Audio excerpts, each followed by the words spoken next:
Welcome back finally to a brand new episode of The Drunk Chef. Now, I know it's been a little while, maybe about 9 months or so since my last episode, but you know, life happens. But I'm back, and I'm playing a whole bunch of new episodes just for you guys. So today, I'm going to make a very, very simple oven roasted ribs. I used to drink, I used to smoke, and then I danced. I used to drink, I used to smoke, and then I danced. Well, it's public living in this crowded room. Need some new religion, and I need it pretty soon. Drink, I used to smoke, and then I danced.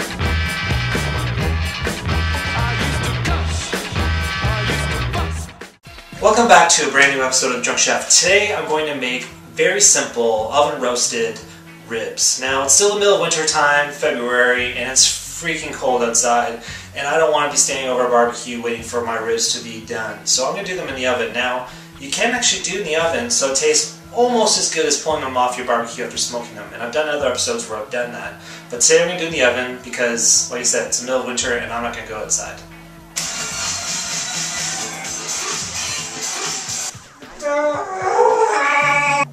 Welcome back to a... I don't know how I do that. So here's the thing. In my town, when ribs go on sale at the grocery store, everyone knows about it very quickly and you gotta get in there and buy them. So I've picked up a couple racks of ribs, and these things were about $4 a rack, and usually they're about $12 a rack. So you save a pile of money, and it's ribs in wintertime. Hashtag ribs on sale. Hashtag ribs on sale. Okay, so we're just going to get started to make the rub first. First things first, you can turn the oven and let's put it to 225. Yes, that's very low, but we want it low on purpose. So before we make a rub, you need to get a few ingredients. You need paprika, cumin, oregano, salt, brown sugar, roasted garlic powder, cayenne pepper, white sugar, and pepper. Also, a beer is going to come in handy. Squeaky McPherson. So this is about 4 tablespoons of paprika. To that I'm adding 2 tablespoons of chili powder. To that I'm adding 2 tablespoons of cumin. To that I'm adding 2 tablespoons of salt. A tablespoon of oregano. A tablespoon of white sugar. A tablespoon of pepper. A tablespoon of granulated garlic. And I'm going to add a teaspoon of cayenne pepper. I'm just going to give that a mix. Now I'm not going to use all this rub. That's a lot of rub. That's just over a cup of rub for ribs. You can basically make the rub and then use a bit on the ribs, and I'll show you how much, roughly.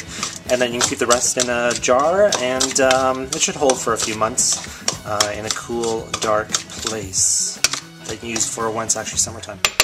Now, with the ribs, you don't have to do much with the ribs, but what we do need to do, or what I recommend you do, is you take off this white backing. Doing that's pretty simple. Just take a knife, get it underneath the edge, get a little bit going there. You can stick your finger underneath, and then pull off that backing. Sweet. Easy peasy. Oops. Next, I've got my rub, of course, and what I'm going to do is I'm going to sprinkle it on. You don't want to pack it on. You don't need to massage it into the meat. We just want to put it over because otherwise it will get a real sort of weird sort of texture on the top. So we're just adding the flavor in, okay?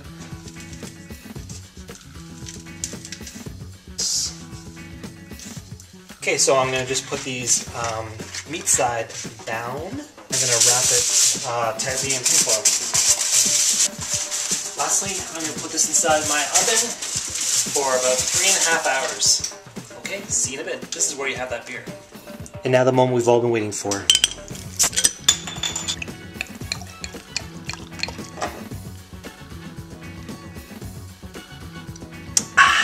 Actually, maybe this was just the moment I was waiting for. Okay, it's been 3.5 hours, so I'm gonna take those ribs out. Let's see what they look like.